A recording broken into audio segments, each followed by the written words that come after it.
तो अभी तक क्या सो रहे थे मुख्यमंत्री जी? जब जगना था तब जगे नहीं, सब मर गए, वहां जेल चले गए लोग, अपमानित हो गए। बताओ 16 साल की उसकी चुटिया कट गई। 16 साल कितना समय लगता है?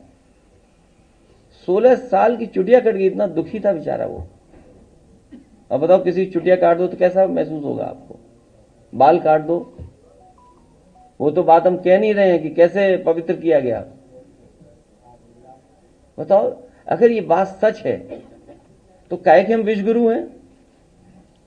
क्या आपको ये लगता है दुनिया ये नहीं देख रही आपकी? क्या दुनिया नहीं देख रहा? दुनिया के लोग बैठे हुए नहीं देख रहे ये सब चीजें? दुनिया के लोग देख रहे हैं कि भारत में क्या हो रहा है। तभी तो ट्रम्प जी से बार बार खाते हो आप डांट। अगर ट्रम्प जी को पता लग जाए कि इटावा में ऐसा हुआ है तो समझ लो क्या होगा। सच बता रहा हूं मैं आपको। अगर वहां अमेरिका के राष्ट्रपति जी को पता लग जाए कि भारत में, बताओ क्या कर रहे हैं ये लोग, सोचिए क्या होगा। नहीं, मैं संविधान को मानता हूं। संविधान और जो हमारी जो व्यवस्था है उसको मैं मानता हूं, इसलिए मैं ये नहीं कर सकता हूं, क्योंकि हमारी आपकी बातचीत हो रही है इसलिए मैं ये बात कर रहा हूं। क्योंकि जो लोग कहते थे हम 4 बजे जग जाते हैं, बताओ वहां रात भर कितना अपमानित हुए हैं वो लोग। और कोई ये सवाल ये नहीं है, इस तरह की घटना सब जगह हो रही है। जब महोबा की मुझे जानकारी मिली, मैं यहां नहीं था, कि एक शादीशुदा परिवार, जो दलित परिवार, नई शादी होकर के आए और क्योंकि वो चप्पल उतार के नहीं जा रही थी तो इसलिए अपमानित होना पड़ा उस परिवार को। मैंने अपने एक साथी को भेजा उनके घर गांव में। जो शादी पे सम्मान होता है वो तो किया ही किया, और हमने भरोसा दिलाया समाज ने कि हम आपके साथ हैं इस समय। ऐसी बहुत सारी घटनाएं जहां समाजवादी लोग पहुंच करके जो समाज की बुराई है उसको दूर कर रहे हैं। क्या मुखर्जी जी को नहीं पता लग रहा ये सब बातें? फिर क्या है, वो कहते हम 4 बजे जग जाते थे। और सच्चाई ये है कि 2 डिप्टी सीएम ने सब करवाया गड़बड़।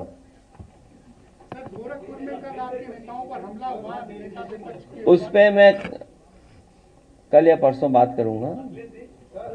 देखिए, आप ये देखिए ना, जमीन छीनना चाहते हैं आप, हर एक की जमीन। भारतीय जमीन पार्टी ये सबकी जमीन छीन लेंगी। ये गरीब को न्याय नहीं देना चाहते हैं। अच्छा, कौन डेवलपमेंट के खिलाफ है? हम समाजवादी लोग कभी डेवलपमेंट के खिलाफ नहीं है, और मैंने कई बार एग्जांपल दिया आपको। इनका फ्लाईओवर एक बिल्डिंग से टकरा रहा है, आगे नहीं जा पा रहा है। ये किसकी कमी माने? विभाग की कमी माने, सरकार की कमी माने, किसकी कमी माने? अधिकारियों की कमी माने? जब सब स्टेशन हटाना था, जो मुआवजा उस व्यापारी ने मांगा वो मुआवजा दिया गया। आप बहुत दूर मत जाइए, लखनऊ बिल्कुल जहां से शुरू होता है एक्सप्रेसवे, वहां गांव के लोगों को शिफ्ट किया गया। गांव के लोगों ने जो जो कहा, जो मार्केट वैल्यू थी वो दी गई। अगर उन्होंने कहा कि हमारा कुआं, इसकी इतना लागत थी, हमारा ये कमरा था, इसकी ये लागत थी, मैंने अधिकारियों से कहा कि जो लागत वो बताएंगे गरीब, उसको स्वीकार करना, आप अपना दिमाग मत लगाना। अरे कंजूस लोगों से क्या उम्मीद करोगे आप? कौन डेवलपमेंट के खिलाफ है बताओ? उन्हें लगता है कि उनकी जेब से पैसा जा रहा है। अरे सरकार का, हमारा, आपका पैसा जा रहा है, गरीब ही टैक्स दे रहा है, वही पैसा आपको देना है। आप अपने लिए तो कई बार कैबिनेट से करवा लिए। वो तो मैंने सदन में कहा था, अगर आपको याद हो तो मैंने सदन में कहा कि बताओ आपने मुआवजा लिया, ऐसा मुआवजा सबको दिलवाइए। तो मार्केट वैल्यू में सर्किल रेट बढ़ाकर के क्यों नहीं मुआवजा दे रहे हो? सोचिए कल वैल्यू क्या होगी उसकी, जिनको वो जगह मिल जाएगी। अयोध्या में जब गरीबों से जमीन ली तब कोई सर्किल रेट नहीं बढ़ाया। जब इनके लोगों ने सब जमीन ले ली तो बताओ सर्किल रेट कितना बढ़ गया? 200%। आप 200% पहले क्यों नहीं बढ़ाए? क्योंकि उस समय गरीब की मदद हो रही होती।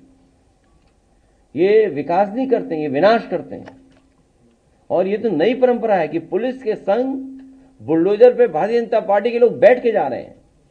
बहुत धन्यवाद भारतीय जनता पार्टी के लोगों को ट्यूशन देने के लिए, फ्री पढ़ाई कराने के लिए।